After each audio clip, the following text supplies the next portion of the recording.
During the week, Mathchops finds good questions for my students to practice. Things they've learned and want to keep fresh, or new things that they might be able to figure out on their own. Before I meet with a student, I like to take a quick look at what they've done. I can see how many questions they've answered, if there are any trouble spots. During the session, I like to go over the ones they missed or starred. Then I'll make a quiz for us to work through.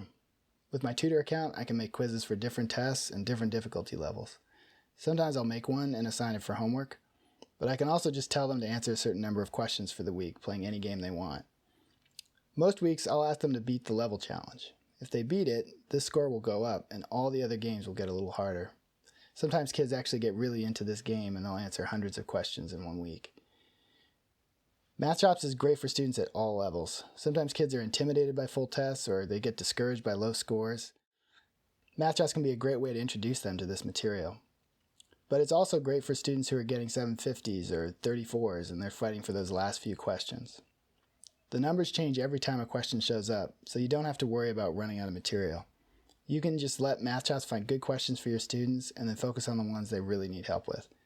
If you have any questions at all about Mathchops, please email me at mike@mathchops.com.